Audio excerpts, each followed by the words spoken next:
God created the heaven and the earth. And the earth was without form and void, and darkness was upon the face of the deep. And the Spirit of God moved upon the face of the waters. And God said, "Let there be light." And there was light. And God saw the light, that it was good. And God divided the light from the darkness.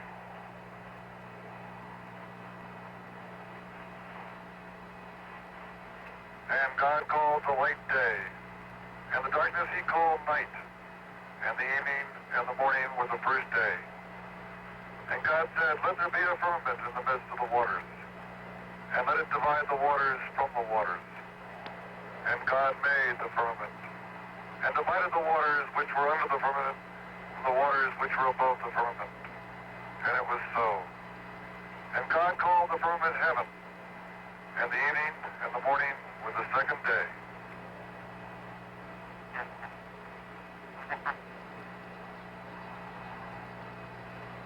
And God said, "Let the waters under the heaven be gathered together into one place, and let the dry land appear." And it was so. And God called the dry land earth, and the gathering together of the waters called he seas. And God saw that it was good. And from the crew of Apollo 8, we close with good night, good luck, a Merry Christmas, and God bless all of you on the good earth. Those words of Genesis were scratched on tablets and parchment many, many years ago, after man crawled out of his caves and began the ages-long process of exploring his universe and himself. Today, a great new chapter has been added to the story of creation and of growth. Man literally has wrenched himself away from the earth that bound him down through the millennia. He has soared to the moon. He has seen and shown it close. He has come back safe. That is the meaning of the mission of Apollo 8, humankind's first flight into the orbit of the moon, an event sure to be written larger on the books of history than almost any our generation has seen. A year of trouble and turbulence, anger and assassination is now coming to an end in incandescent triumph. Apollo 8 achieved every one of its major mission aims, and something else. It lifted the spirits of earthbound mortals and carried them too, if only for a while, out of their own horizons. "Let there be light in the firmament of the heaven," said Genesis. Today there is a new light, and in the next hour we will look at its reflection. This is a broadcast about the flight of Apollo 8. This is a CBS News special report, Man at the Moon. The flight of Apollo 8. America's greatest space triumph, and one of man's most remarkable achievements to date, is the result of work by thousands of people and outlays of billions of dollars. We've seen, heard, and talked a great deal about the sophisticated hardware that lifted the astronauts away from the Earth, guided them so accurately to and from the moon, and kept us in touch and informed about their progress. But the three men, Borman, Lovell, and Anders, were the heart and soul of the mission, although their very human personalities tended to be submerged beneath their cool, smoothly functioning technical skill. But they carried with them man's many hopes and dreams about someday leaving his planet, and in interviews with David Shoemaker in Houston prior to the flight, they revealed how they felt.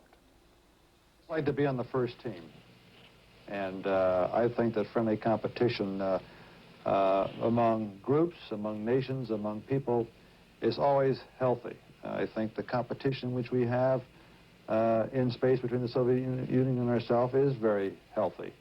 Of course, I'd like to be the first around. Not saying the complete truth, I didn't feel that I hoped that our flight or a flight of Americans will be the first to see the backside of the moon. I don't believe that the program as a whole would have survived as well after the fire if we wouldn't have had this momentum and this desire to complete this goal. I think it was a good idea. You know, we've been planning this flight for years and years, and sometimes when you read about it and hear it for so long, you think that the goal is academic, you know. You don't really finally understand that you're really going to try something like this. And now it's getting closer, and we're not just talking about something in the future. We're talking about something right now. The goal, to me, is just as important as it was back in 1961. I think that what risks there are have been well considered and designed for to attempt to alleviate these risks. And I think that the gain that we will get to our Apollo program and the gain that our country and all the nations in the world will receive from this first step of exploration will certainly make any risk I might take more than worth it. We've taken a rather conservative approach to this first lunar mission. It's one that makes sense. We're doing it where we only have to bother or concern ourselves with one vehicle. We don't have to train for a rendezvous or a lunar landing. And really, you know, this is the program we've been working on for almost 10 years now, so there's a lot of good, hard engineering in it. I don't really think we've left anything unturned. I hope we haven't. Of course, you'll never know until we finally do it. So these three quiet men prepared for what Commander Frank Borman later was to call a fantastic voyage. As head of the three-man Apollo crew, Borman already was a veteran of the space program. He became an astronaut 6 years ago after a career in aviation which followed his graduation in 1950 from West Point. Now an Air Force colonel, the 40-year-old Borman is married and has 2 teenage sons. James Lovell, the pilot of the Apollo Command Module, is also 40 and flew with Borman on the 2-week flight of Gemini 7. Lovell, a Navy captain and graduate of Annapolis, actually replaced astronaut Mike Collins on Apollo 8 after Collins ran into medical problems from a bone spur on the neck. Lovell is married and has 4 children. The youngest Apollo 8 crew member, lunar module pilot William Anders, 35, was a space rookie until this flight. He's a major in the Air Force and also a graduate of Annapolis. In addition, he has a master's degree in nuclear engineering. Anders, too, is married and has 5 children. So these 3 men joined in a spectacular adventure. Last Saturday morning, took their final walk across the Earth before leaving it for more than 6 days. With Borman in the lead, the 3 astronauts suited up and carrying portable air conditioners, headed for the van which would take them to the launch site for the elevator ride to the top of the 36-story tall Saturn V moon rocket. Here's how it went, as we reported it, starting with the voice of Jack King at Mission Control. 10, 9. We have ignition sequence start. The engines are armed. 4, 3, 2, 1, 0. We have commit. We have liftoff. Liftoff is 7:51 a.m. Eastern Standard Time. Looks good. Cleared the tower. Oh, and there's the rumble in our building. It looks good. It looks like a good flight. It's a beautiful takeoff so far. This building is shaking under us. Our camera platform is shaking. But what a beautiful flight. Man perhaps on the way to the moon.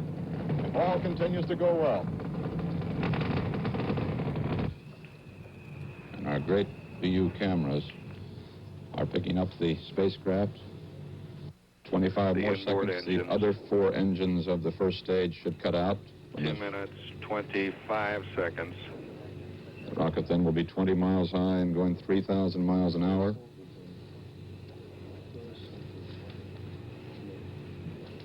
And there is the We see staging. an S1C, the first stage cut off.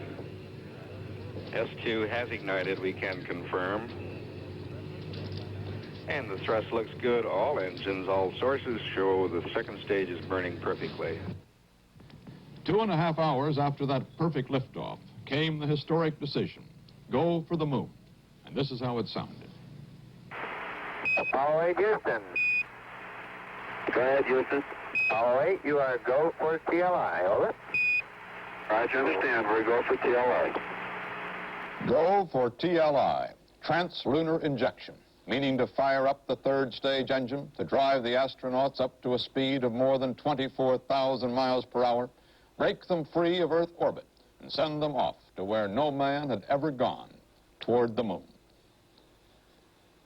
During that early part of the voyage, the Apollo 8 crew went through a rehearsal of part of the maneuvers to be carried out on the way to the first lunar landing attempt. At the front of the third stage, just behind the spacecraft, is a compartment for carrying the lunar excursion module, the bug-like vehicle that actually is to put U.S. astronauts on the moon's surface next year. When the third stage separates, its forward panels are to break open, exposing the LEM, as it's called. Those future astronauts in their spacecraft ahead of the third stage then will turn their capsule around. They'll maneuver back, hook onto the LEM, and pull it free. There was no LEM aboard this trip, but on the lunar landing flight there will be, flying in tandem toward the moon. But this time, what eventually will act as the mothership, the spacecraft, flew on alone, aiming only to achieve lunar orbit. On Sunday, one day along on their 500,000-mile round trip, the astronauts became sick.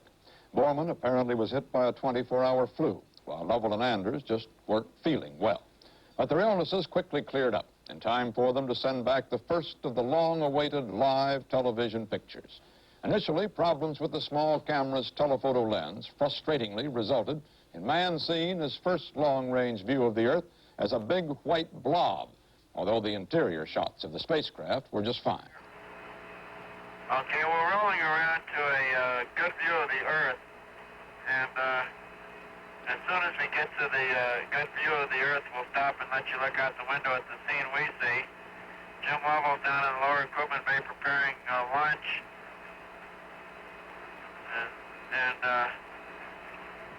and Bill is holding a camera here for us both. Okay, we have a picture. You seeing nothing? Okay, it's a little difficult to see what we have. That's the Earth, but it's not the telephoto lens, unfortunately. It's just a regular inside lens. This transmission is coming to you approximately halfway between the moon and the Earth. We've been 31 hours, about 20 minutes into flight. We have about less than 40 hours left to go to the moon. You can see Bill's got his toothbrush here. He's been brushing his teeth regularly to demonstrate how things float around zero G. Looks like he plays for the Astros the way he tries to catch that thing.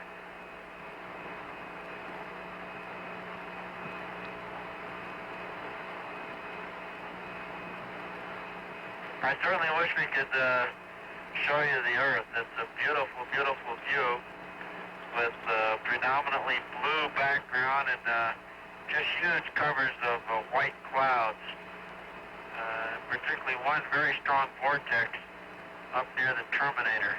Very, very beautiful.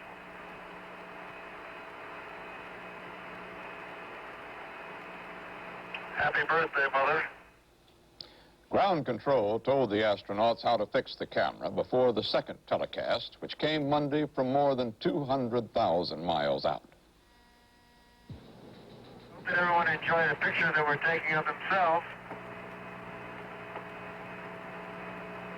How far away from Earth now, Jim, about? We have you about 180,000. Looking at yourself. All right, you're looking at yourselves as seen from 180,000 miles out in space. Mike, what I keep imagining is if I'm some lonely traveler from another planet, what I think about the Earth from this altitude, whether I think it'd be inhabited or not. You don't see anybody waiting, is that what you're saying? Well, I'm just kind of curious whether I would land on the blue or the brown part of the Earth. You better hope we land in the blue part. So are we, babe. Jim is always for land landings. To give you some idea, Mike, what we can see, I can pick out the southwest coastline of the Gulf and where Houston should be, and also the mouth of the Mississippi. I can see Baja, California, and that particular area. I'm using a binocular, which we have aboard. All right, well, we're seeing the entire Earth now, including the Terminator. Of course, we can't see anything past the Terminator at all. Are you able, with your binoculars, to see the dark horizon or anything past the Terminator? Negative, Mike. We can't see anything past the Terminator with the binoculars or without them. The flight continued on near perfect course, the spacecraft now in the dominant pull of the moon's gravity, being dragged along faster and faster. The first men in history to reach the moon now were preparing to go around it, losing all contact with Earth while they traveled across the backside, where they would perform the critical braking maneuver needed to achieve orbit. Apollo 8, Houston, all systems go, over. Thank you, Houston, Apollo 8. Roger, Frank, the custard's in the oven at 350. Current altitude away from the moon, 377 nautical miles. Thanks a lot, Drew. We'll see you on the other side. You heard the remark of Jim Lovell. Thanks a lot, troops. We'll see you on the other side. It was an agonizing wait for those back on Earth. This animation shows how the 20,000-pound thrust spacecraft engine was fired to slow the capsule and prevent it from whipping around the moon and heading back toward Earth.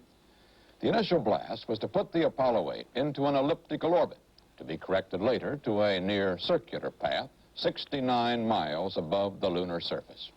But on the ground, no one yet knew if that braking maneuver had worked or even taken place. And then, as Apollo 8 came around the moon, voice contact again was established. We've got it. Apollo 8 now in lunar orbit. There's a chair in this room. This is Apollo Control Houston, switching now to the voice of Jim Lovell. First status report as follows. Burn on time. Burn time, 4 minutes, 6.5 seconds.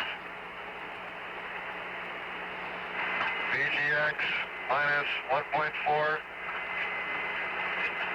Attitudes nominal. No trim. VGY was 0.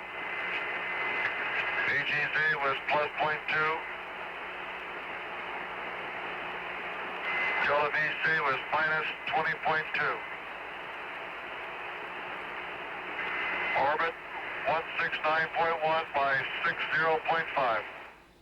Almost on top of the success of achieving lunar orbit came Apollo 8's first live television pictures of the moon's forbidding surface.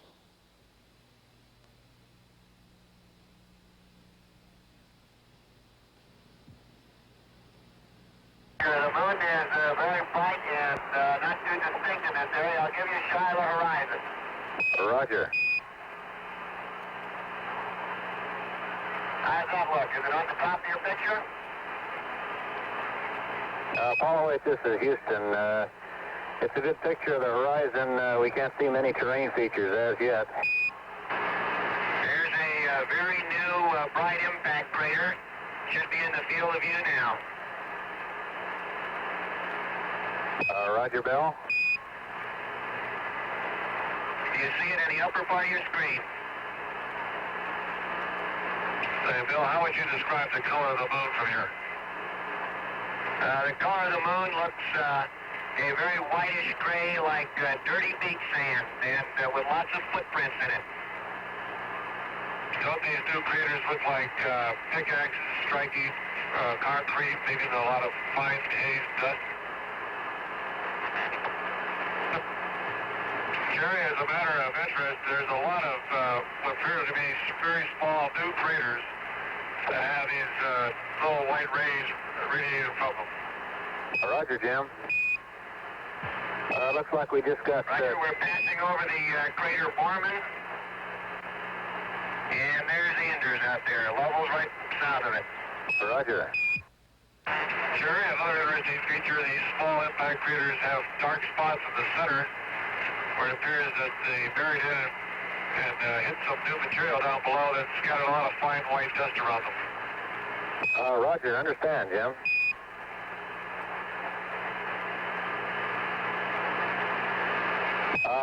This Houston, Apollo 8, this is Houston. Looks like we can see Collins now. Roger, there's Collins for you. And Collins is right on the edge of Space C, which we're about to pass over. Roger. Houston, this is Apollo 8. We're going to terminate our program for this pass and get on with preparations for LOI 2 if you say we're go. That LOI-2 maneuver just referred to was executed perfectly, putting Apollo 8 into the proper 69-mile-high circular orbit. Later that night, there was another telecast in which the astronauts described their thoughts on what lay below them. It is a different thing to each one of us. I think that each one carries his own impressions of what he's seen today. I know my own impression is that it's a vast, lonely, forbidding type existence or expanse of nothing. It looks rather like clouds and clouds of pumice stone. And it certainly would not appear to be a very inviting place to live or work. Jim, what have you thought most about? Well, Frank, my thoughts were very similar. The vast loneliness up here on the moon is awe-inspiring, and it makes you realize just what you have back there on Earth. The Earth from here is a grand oasis in the big vastness of space. Bill, what do you think? I think the thing that impressed me the most were the lunar sunrises and sunsets. These in particular bring out the stark nature of the terrain, and the long shadows really bring out the relief that is here and hard to see in this very bright surface that we're going over right now. The flight of Apollo 8 was a spectacular success even before the crew began their risky flight back to Earth. Soviet space scientist Leonid Saitov said as the homeward journey began, "This event goes beyond the limits of a national achievement and marks a stage in the development of the culture of Earthmen." But the flight also was a great national achievement, and this was noted by three of the Western world's leading scientists. Our correspondents interviewed Britain's Sir Bernard Lovell, U.S. Nobel laureate Harold Urey, and American astrogeologist Eugene Shoemaker. First, Lovell. In purely scientific terms, for astronomy, for example, how do you view Apollo 8? Is there a lot of new information for you Yes. come out of this? I doubt if there will be a tremendous amount new as far as the astronomers are concerned from Apollo 8, but of course it was never intended to be a purely scientific enterprise. For science, the significance of the flight is that it is an immensely important stepping stone to the whole Apollo program, which we hope will now end up by getting the American on the moon in 1969. And then the astronomers like myself will be very, very interested indeed in the material which is returned home. What about the photographs? They should have, for example, Yes. still pictures Yes. back from this. Yes, I imagine that when we see those photographs, they really will be quite splendid and marvelous. But of course, so have the photographs sent back by the lunar orbiters and the surveyors. They have also given many revelations about the nature of the moon. Therefore, I don't think we ought to expect too much from the purely scientific point of view from Apollo 8. Is this really a springboard, then? Yes, I think it is. It's a springboard and an amazing demonstration of American competence and virility. Many tributes have been paid to the engineering excellence, but what amazes me also is what I think you call the logistics, the organization and management of this vast project. After all, it's only less than 8 years since President Kennedy started off the program, and the accomplishment in that time, in spite of the setbacks, is really stupendous. We must remember that it is not primarily a scientific business at all. It is done as the pyramids were built or as the Parthenon was built, something we can do that's magnificent and wonderful. Man is made that way. Whenever there's a challenge of this kind, someone somewhere will pick it up. We will go to the South Pole or the North Pole or climb Mount Everest or do things of this sort. Why does man pick up a challenge like this, Doctor? I don't know. He's made that way. He's done it all through history. And now we've come to a point in which we can go to the moon, and somewhere someone is going to go to the moon. And I would be very sorry indeed if my country, the richest and the most powerful country in the world, didn't try to do it. And didn't try to do it first, as a matter of fact.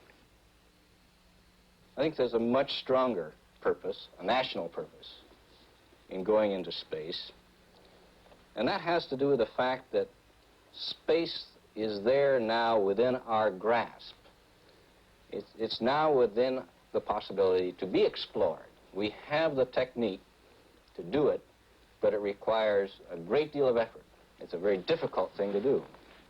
And I think by this nation reaching out, by striving to do this, and by being bold enough to go ahead and explore not just the moon, but beyond the moon, later on, other terrestrial planets, we'll be engaging in an activity that leads us on as a nation. It gives us forward momentum to do this. If one looks back through history, you will find that most nations or societies that have come to prominence in history have been ones that were actively reaching out in one way or another, exploring in one way or another. I think it's an index of the spirit of the people at that time, as well as of their technical ability. I think it's very, very important for the national spirit that we do this. And science and the technological byproducts that come out of this are just that. They're byproducts, but they're not the real reason for going into space. Period in lunar orbit was spent taking more film and still photographs. From these, scientists will learn more than they've ever known about the Earth's nearest neighbor in the universe and pick the spot where the first U.S. astronauts are to land. On Christmas Day, the Apollo crew, after circling the moon 10 times in just 20 hours, was ready to head for home. But as before, the critical maneuver had to be performed while the spacecraft was behind the moon. We will see what happened in animation while hearing the actual transmission at the time from Mission Control. And here in Mission Control Center, we've just counted down to the burn. We should have ignition at this time. That will be a 3-minute and 18-second burn nominally. It will increase the spacecraft velocity by about 3,522 feet per second, or some 2,395 miles per hour. Following the maneuver, the spacecraft should have a velocity of about 8,800 feet per second, some 6,000 miles per hour. But no one on the ground could know if the spacecraft were going that fast until it re-emerged from behind the moon a few minutes later. A few minutes later it did, one of the most dramatic moments of the trip.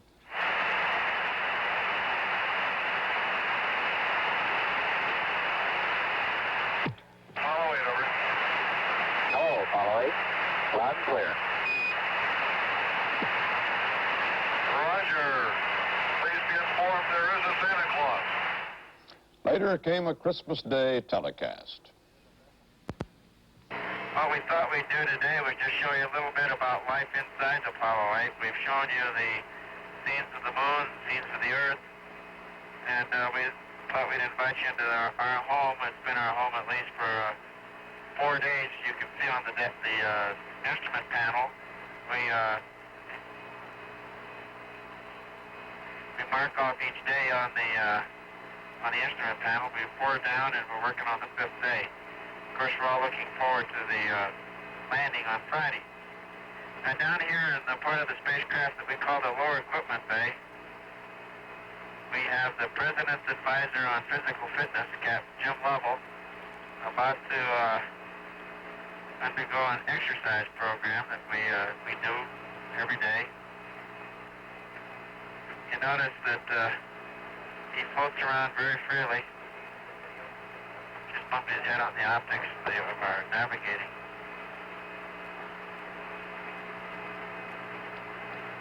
He's working with an exercise device that's designed to keep the muscles in shape. What do you have today, Bill, for dinner? Well, here we have some cocoa. Should be good. I'll be adding about 5 ounces of hot water to that.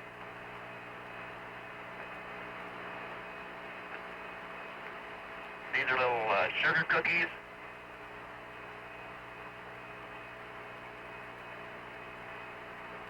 Some orange juice.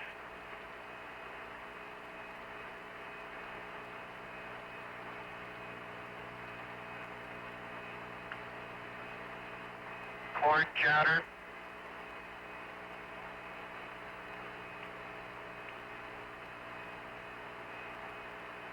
Chicken and gravy. napkin to wipe your hands when you're done. I'll prepare some orange juice here. I hope that you all had better Christmas dinners today than this, but nevertheless, we thought you might be interested in how we eat. Right, I haven't heard any complaints around here, Frank. We'll bring you up to speed on your food when you get back. Down in this area, it's called the LEB, or the Lower Equipment Bay, and we have our optics positioning equipment right here. We do all our navigation down here by setting on stars and on the horizons of either the moon or the Earth. And this is where we find out exactly where we are in space, what direction and how fast we're traveling. And our computer, as Frank had mentioned, then takes the information and tells us how to maneuver to get home safely. I work with the scanning telescope and the sextant, and occasionally if I get too busy, I just sort of float out of sight and go up into the tunnel, which is the tunnel to the hatch of the lunar module, which we don't have aboard, of course.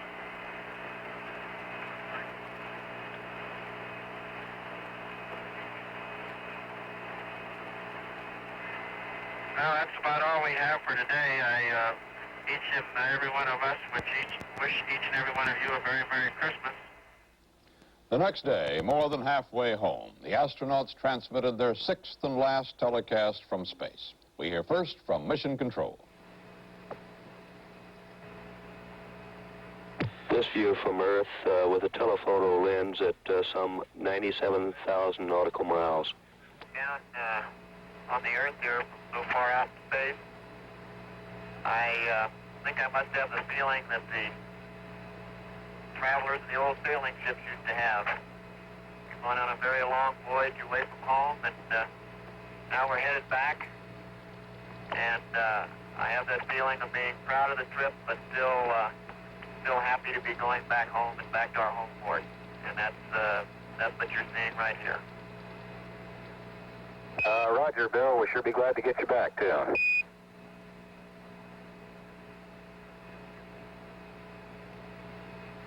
This is Frank Borman. We've enjoyed the television shows, and we invite you to stay tuned in the future, because there'll be flights in rendezvous in the Earth orbit, and then, of course, there'll be television from the lunar surface itself in the not too far distant future. So until then, I guess this is the Apollo 8 crew signing off, and we'll see you back on that good Earth very soon. Roger, Frank. Adios. This morning, the perfect flight of the remarkable Apollo 8 ended in the pre-dawn darkness of the mid-Pacific, southwest of Hawaii. On target, on schedule. But before starting its long descent to splashdown, the cone-shaped command module carrying the astronauts had to separate from its service module and successfully penetrate one more barrier, the Earth's own atmosphere. The voice of Mission Control begins the last chapter of the flight story.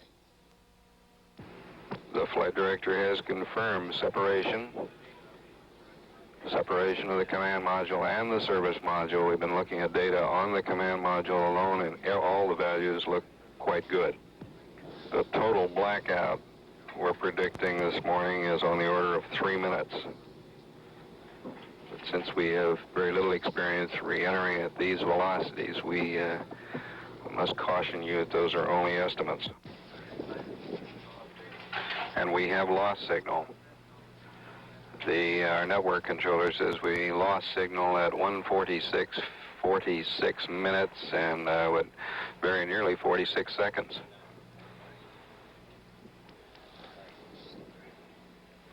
And our estimate is that this blacked out period will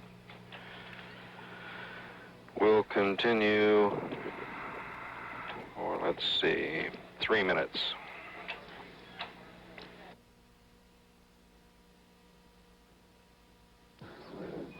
It's now just 2 minutes past the time when we should have heard from the spacecraft through the blackout. Ken Mattingly puts in another call. And there's Jim Lovell. Ha-ha! He says we're looking good. I can't tell whether it's Borman or Lovell. Let's try to cut it in. We're in real good shape here. Real fine. 146 hours, 58 minutes. Recovery 2 within the last minute. As reported, they have a flashing light in sight, and they followed that with, we have voice contact with the crew. Yes, we saw the spacecraft coming down off the port side of the aircraft carrier. A bright light in the sky, slowly descending toward the surface of the Pacific. It's now 5,000 yards from the Yorktown, and at just about this moment, it should be landing on the surface of the water. The astronauts waited patiently for more than an hour in their bobbing space capsule for dawn and the swimmers from the rescue helicopter hovering overhead. When dawn came, the astronauts climbed into a life raft and were hoisted aboard 80 minutes after splashdown. Astronaut Foreman and Lovell and Anders standing on the steps, and a great cheer goes up from the sailors out here on the flight deck. All of them looking in very good condition, needing a shave, of course. Shaking hands with Ben James. There's Captain Lovell shaking hands with Ben James. Walking slowly down the red carpet, accompanied by John Stonecipher and Ben James. Colonel Borman, would you care to say a few words to the crew? Yes, sir. Thank you. Well, we're just very happy to be here, and we appreciate all your efforts. And I know you had to stay out here over Christmas, and that made it tough.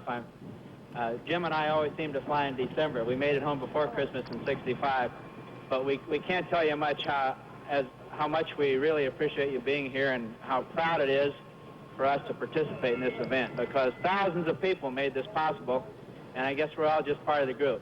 Thank you very much. Then there was the traditional giving of ship's caps to the three astronauts, who, when everybody stopped to think about it, were the first visitors from space they'd ever had. The astronauts then were taken to the ship's sick bay for medical exams while the Navy began the task of recovering the precious Apollo 8 space capsule. Before the astronauts arrived on the carrier, President Johnson placed a call to talk to them from Washington. They later listened to a tape recording of the president's words. You've taken all of us, all over the world into a new era. And my thoughts this morning went back to more than 10 years ago in the Pedernales Valley when we saw Sputnik racing through the skies, and we realized that America had a big job ahead of it. It gave me so much pleasure to know that you men have done a large part of that job. So we rejoice that you're well, and we send you congratulations from all of your fellow countrymen and from all peace-loving people in the world. The president spoke of the Russian launching of the original Sputnik more than 11 years ago, a fact which jolted many Americans into thinking seriously about space for the first time. CBS News did a broadcast on the subject that winter, and I was the correspondent. Let's go back in time now and look at our evaluation of the then brand-new space race. Just 3 months ago, last October 4th, a new moon no bigger than the span of a man's arm came over the horizon and cast a different light on our affairs. Sputnik was a serious threat, if not to our immediate security, then to our sense of security. It shook the confidence of our allies, the respect of the neutrals. Moscow's mood has been one of new confidence, exultation in the Soviet press. Ours, a Soviet Sputnik, is first in the world. Entire world ecstatic over great victory of Soviet science. First step into the cosmos, Sputnik over all continents. In the race for control of the moon's surface, here's where we stand. Here's our first space vehicle, still on the ground. It might have been launched more than a year ago, a year ahead of the Russians. Originally, there was a joint Army-Navy project to put a satellite into orbit in 1956 using military rocketry. But the White House deliberately canceled that in favor of the lower priority scientific program. Right now, there is no problem in the theory or technique of orbiting a satellite that we haven't licked, but it's a laboratory licking. We need tests and more tests. And every quantity of tests, there's a definite number of failures. The Russians keep their failures to themselves. We don't. To sum up, in satellites, we are a year behind the Russians, the year we lost in the switch from the military to the scientific program. We hope to make up some time by using satellites with better instruments than theirs contain, and thereby collect more information with ours. But the Russians are gathering valuable data right now. Since those dark days of 1958, the United States, too, has been gathering valuable data in flight after flight, suborbital, orbital, spacewalks, rendezvous, and now the trip to the moon. And so far as can be foretold, the United States is likely to put a man on the moon before its Soviet space competitor. At the very hour of splashdown, we sent cameras to look at the bizarre craft which is slated for the riskiest space job of all, landing on and leaving from the moon. The particular vehicle designated to take 2 astronauts to the surface of the moon in mid-1969 is being prepared today by Grumman engineers at Bethpage, Long Island. This is lunar module number 5, to be attached to Apollo 11. Here is the cabin in which 2 astronauts will stand. Workmen are making final adjustments on the instrument panels. This is the hatchway down to the lunar surface. The descent to the moon will be slowed by an engine sheathed in plastic for protection and shipment. This is it. Various antennae will aid the lunar landers in rendezvous and docking and in conversation with each other. The radar antenna has been removed for safety during the flight to Cape Kennedy. Perhaps the most critical engine on LEM is this one, the engine that is to lift the upper stage off the moon and get the astronauts back to their command vehicle for return to Earth. It's a smaller version of the same engine that got the Apollo 8 astronauts in and out of lunar orbit and back on course for the Earth. There have been some troubles with the lunar module. In fact, Apollo 8 was originally intended to test the module in Earth orbit, but the module wasn't ready. Now the question is whether it will be ready and safe for the next test and for the moon landing before the end of 1969. In our Space Center, Mike Wallace talks with a senior Grumman engineer about that and about how LEM works. This strange-looking bird, the LEM, Mr. Kelly, how does it work? Well, this is the spacecraft that's used to take men down to the lunar surface. And it's docked to the command module, which the conical-shaped part of the spacecraft docks to the top of LEM here. And 2 of the 3 astronauts enter LEM by crawling in through this tunnel. Once inside, they detach the LEM from the command and service modules, and using this throttleable descent rocket engine, they descend to the lunar surface. That's the only throttleable rocket engine known to man, I gather. Yes, it is. It has to be throttleable in order to land very softly on the surface with the landing gears you see here. Then what? Well, once on the surface, the astronauts will come out through the front hatch here and climb down this ladder to explore the lunar surface. They'll take out some scientific equipment from one of the bays here. When they've completed their experiments, they re-enter the LEM, and the upper portion of the LEM detaches from the lower portion. Hopefully. And this is called the, oh, definitely. And this is called the ascent stage. And we blast off from the lunar surface using this rocket engine here, the ascent rocket engine. We then rendezvous into lunar orbit with the waiting command and service module. We're tracking them all the time with our rendezvous radar. You can see the antenna from that here. Now, there's no backup system on this ascent module, is there? No, it has to work in order to get the men safely home. When they turn the ignition, if nothing happens, then there's just no way for anybody, any place to help them. That's correct. That's why we've made it as simple and reliable as we possibly can. Is that why you are overdue with the LEM? I gather that it's somewhat behind schedule, and there's been some skepticism as to whether you were going to make it in time for Apollo. Well, you didn't make it for Apollo 8, which was supposed to be a LEM mission. Well, we were very close on Apollo 8. We were having some relatively minor troubles with electromagnetic interference on our spacecraft at the Cape at the time that the missions were being reviewed. Now, it also happened that NASA was quite interested in performing the type mission that we just saw on Apollo 8 because they could have, without LEM being there, they could take additional fuel reserves for the lunar orbit. So that's why they went that way. Apollo 9, the next one, the LEM goes along, but this is just Earth orbit. What happens with LEM?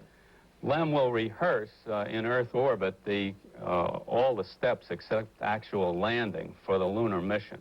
We will fire both of our rocket engines We will separate the ascent from the descent stages and go through the entire mission. We will even practice an emergency procedure, which is walking in space from the forward hatch of LEM into the side hatch of the command module. And Apollo 10, you're going all the way to the moon, and LEM is going to descend, I understand, to within 50,000 feet of the moon's surface. Yes, Apollo 10 will at least go out into the vicinity of the moon. Is it possible that Apollo 10 will actually land on the moon? It's possible, but I'd say not likely. We think we'll probably want the 2 full manned missions before we actually go for the landing. Mr. Kelly, is the LEM ready? Yes, sir. And you'd go along? Right today.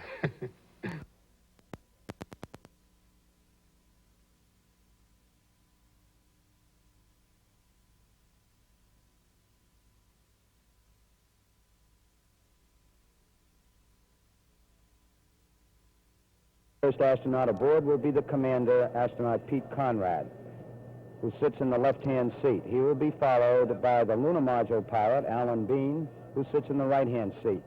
While these first 2 crewmen are going aboard, the 3rd member of the crew, astronaut Dick Gordon, will remain in the elevator at the 320-foot level.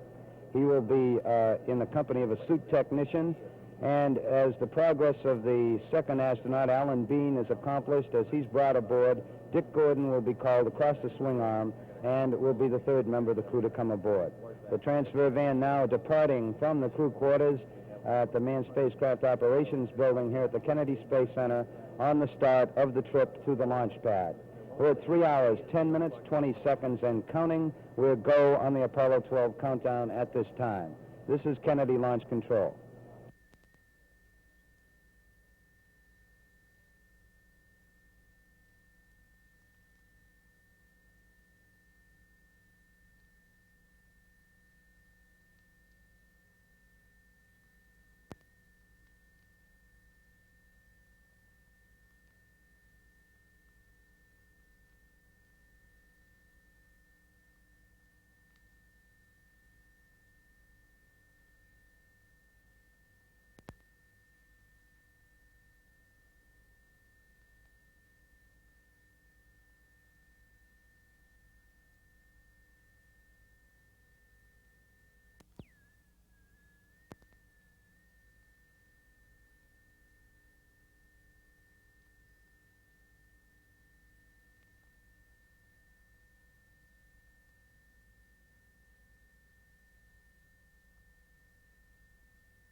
Testing, testing, testing. 1, 2, 3, 4, 5. Testing, testing.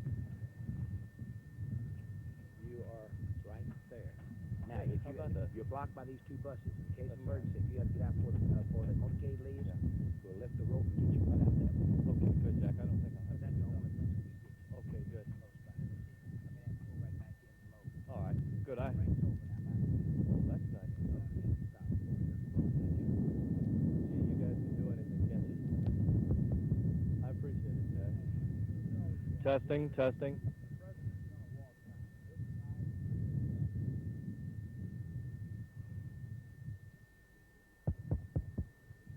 Testing, testing, testing, testing. Testing, testing.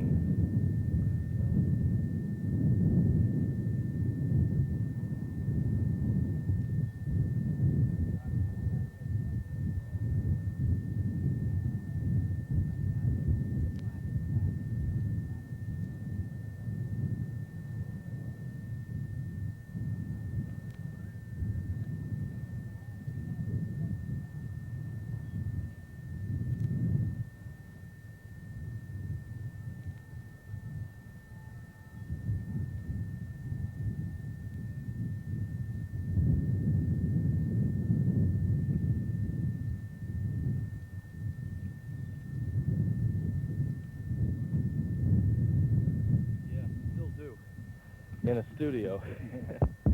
No, I don't mind remote. Do you know why this walkway is divided? And I have do you no know idea. which side the president's going to walk down? I don't know at all. I can't find it's kind of a anybody mystery. who knows. It's kind of a mystery to Well, me. I wish you'd walk But down you- over there. It'd be easier to cover on camera. Yeah. The reason I put this thing out here, well, I can put it. Well, as long as it's here, I'll tell you, we'll set the shot now. Okay. Well, it's going to be roughly in here. Might go a foot or two either way. If they want it on that side of the rope, fine, I'll put it there. But I have not yet been able to get a decision on it, and so it falls to me to make the decision as to where he's going to speak from. So it'll be right around in this area, generally lined up with this crack in the pavement here. Because I want to get them far enough behind these speakers so when they put it on the PA, we don't get feedback.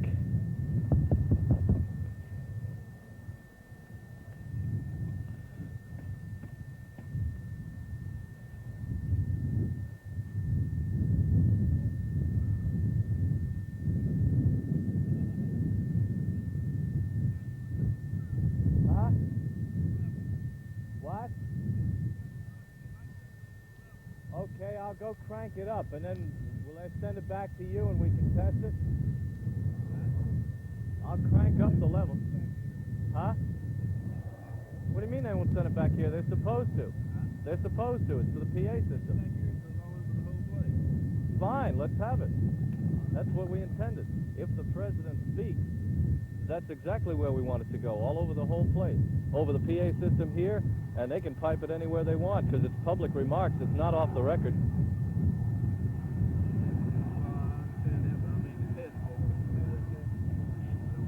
Well, we got to test the bloody thing some way. I want that test done. I don't care who's up there. The White House wants that test done.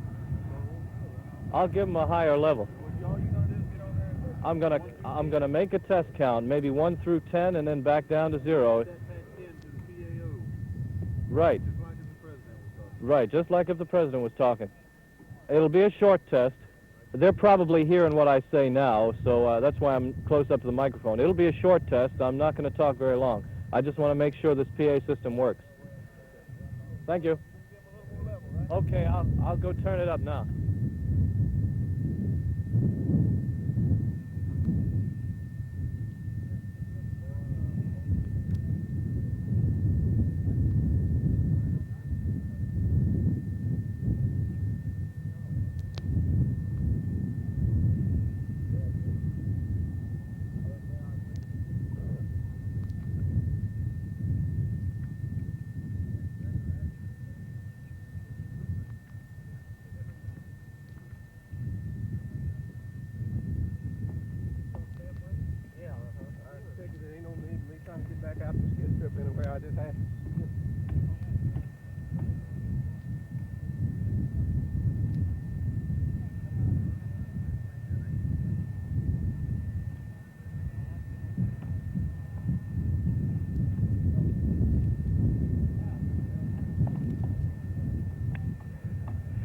Testing, testing, testing. This is a test. Testing, testing, testing. This is a test. This is a test. Testing, testing, testing. 1, 2, 3, 4, 5. 5, 4, 3, 2, 1. 1, 2, 3.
This is Apollo Saturn Launch Control, T-minus 2 hours, 58 minutes, 54 seconds, and counting.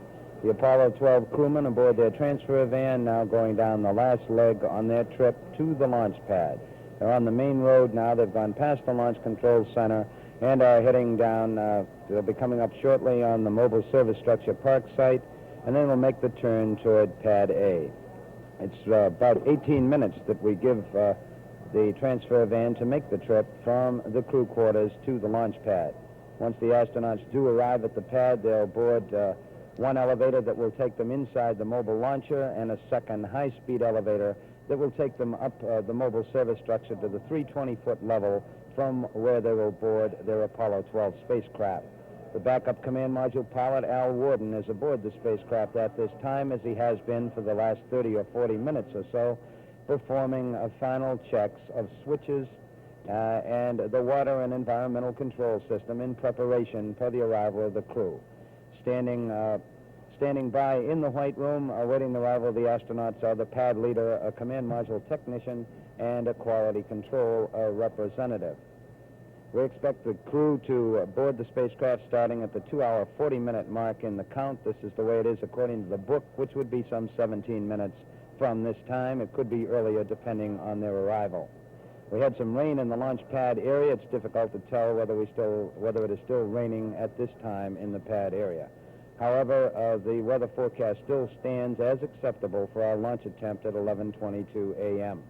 We're continuing to monitor the status of the launch vehicle here in the firing room at the Launch Control Center. All is well with the countdown at this time. We are go for Apollo 12. 2 hours, 57 minutes, 3 seconds, and counting. This is Launch Control.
This is Apollo Saturn Launch Control, T-minus 2 hours, 53 minutes, 5 seconds and counting.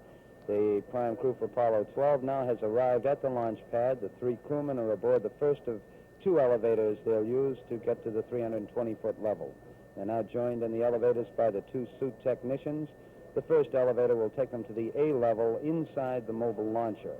Once inside, they will walk through the A level of the mobile launcher to catch one of the 2 high-speed elevators that are located at the A level. These elevators can travel at 600 feet per minute. They will take the astronauts, all 3 crewmen, up to the 320-foot level, from where Conrad and Bean will cross the swing arm to approach the White Room where their spacecraft is located. The astronauts now going into the A level of the mobile launcher.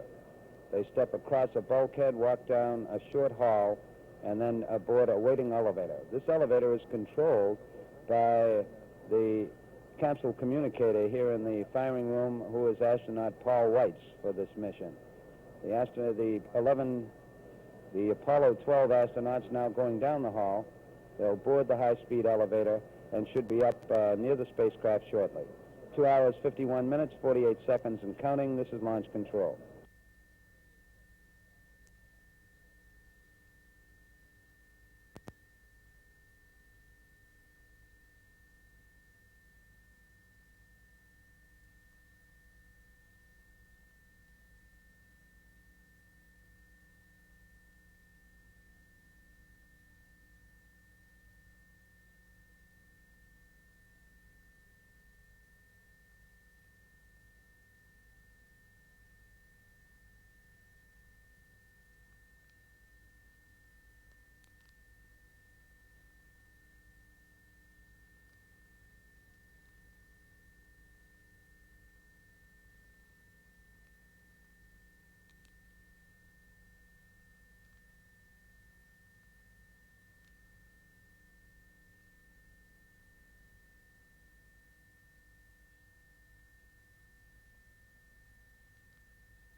The Apollo Saturn Launch Control, T-minus 2 hours, 48 minutes, 56 seconds and counting. The astronauts have arrived in the White Room. That is the spacecraft commander, Pete Conrad, and the lunar module pilot, Alan Bean. The 3rd member of the crew, astronaut Dick Gordon, will stand by in an elevator located on the mobile launcher at the 320-foot level. He is in the company of a suit technician and will be called across the swing arm after his 2 colleagues go aboard. The spacecraft commander, Pete Conrad, now boarding the spacecraft. He sits in the left-hand seat. We have him over the sill at 33 minutes past the hour. 8:33 a.m. Eastern Standard Time, and Pete Conrad is aboard the Apollo 12 spacecraft. Astronaut Al Worden, the backup command module pilot, will be a fourth astronaut in the spacecraft for some 30 or 40 minutes. He's inside now, and he will give a hand in seating all three astronauts in their couches. Worden will work in the front of the spacecraft, that is in front of the couches, giving a hand, while the suit technician works in the rear, that is behind each couch. So at certain points we will have actually 5 people in the spacecraft, the 3 crewmen, the backup command module pilot Al Worden, and just inside the spacecraft the suit technician. And Worden and the suit technician will give a hand in getting the astronauts seated snugly into their couches and help them with their preliminary checks. Alan Bean, the lunar module pilot, who'll sit in the right-hand seat, should be coming across the sills shortly. Dick Gordon, as we reported, still standing by in an elevator on the other side of the Apollo access arm. The spacecraft test conductor has just made a communications check and received a cheery good morning from Pete Conrad, the spacecraft commander. That is our status at this time. We're 2 hours, 47 minutes and counting, theoretically some 7 or 8 minutes ahead of the planned procedure time for astronaut ingress. All still going well at this time, with Conrad aboard, Bean standing by in the white room, and Dick Gordon still awaiting the call in the elevator at the 320-foot level. This is launch control.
Launch Control, the spacecraft commander, astronaut Pete Conrad, now fitted snugly into his couch on the left-hand seat of the Apollo 12 spacecraft, and the space suit technician and backup command module pilot Al Worden now giving astronaut Alan Bean a hand in checking him out.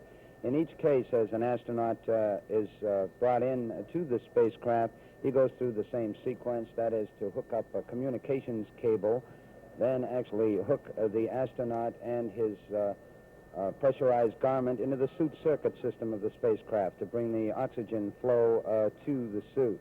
This is followed by some communications checks, and finally we get some preliminary medical readouts on each astronaut, and in a final check to assure that everything is okay, the spacecraft test conductor in each case asked the astronauts to check some panels nearby to assure that as he came aboard he might not have inadvertently hit some of the switches. So in each case we have a switch list check, a brief one. We expect that the spacecraft test conductor, Skip Chauvin, will be calling the third member of the crew, Dick Gordon, to come across the swing arm shortly. We'll be standing by. We appear to be right on time as far as our procedures are concerned. Here in the firing room, the crew continuing to monitor the status of the Saturn V launch vehicle as we continue with crew ingress. We're now at 2 hours, 36 minutes, 26 seconds and counting. We are go for Apollo 12 on our launch attempt with the window opening at 11:22 a.m. Eastern Standard Time. This is Kennedy Launch Control.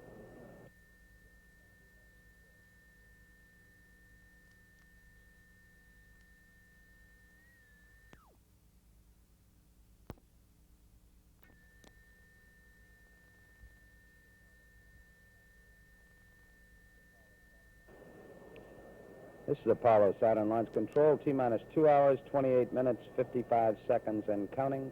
Still go with Apollo 12 at this time. At the 320-foot level at Launch Pad A, where the hatch for the Apollo 12 spacecraft is located, we now have the third member of the crew aboard. Dick Gordon, the command module pilot who sits in the middle seat of the spacecraft, came aboard the spacecraft at 46 minutes past the hour. We boarded all three astronauts in a span of about 13 minutes. At this time, the spacecraft test conductor talking with the crew in the White Room and aboard the spacecraft, going through the final checks of getting astronaut Dick Gordon aboard, getting him checked into the couch, tied into the suit circuit system, having him check a few switches to ensure that he did not bump any on the ingress activity. We still have the suit technician in the spacecraft, and in front in the lower equipment bay is Al Worden, also giving a hand as we go through the preliminary checkout of the three pilots aboard. We'll get a quick medical readout here shortly on Dick Gordon, and then a Houston flight. Mission Control Center Houston is standing by to perform some communication checks with the astronauts aboard the spacecraft. All still going well with the count. Weather is go, and we're still aiming toward our planned T0 at 11:22 a.m. Eastern Standard Time. 2 hours, 27 minutes, 29 seconds and counting. This is Kennedy Launch Control.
Broadcast van.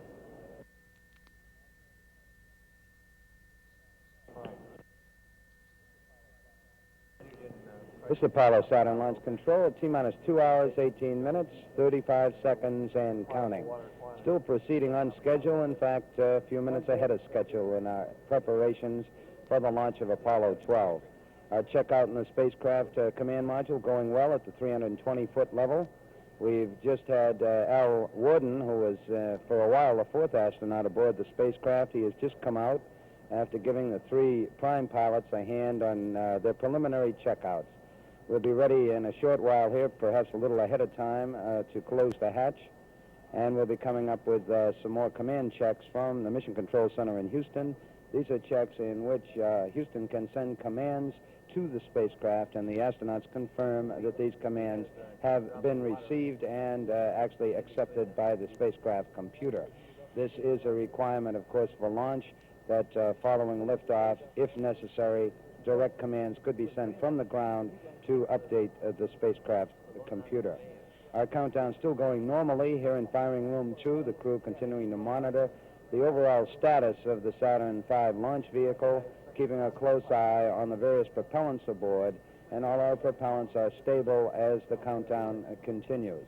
All still going well. The pad leader has just reported that he's ready to close the hatch, and it looks like hatch closure is coming up in a matter of seconds. The hatch being closed now at about 5 minutes past the hour. We seem to be progressing very well in our work up there at the 320-foot level with the three astronauts and their preliminary checkouts aboard Apollo 12. 2 hours, 16 minutes, 57 seconds, and counting. We are still go on Apollo 12. This is Kennedy Launch Control.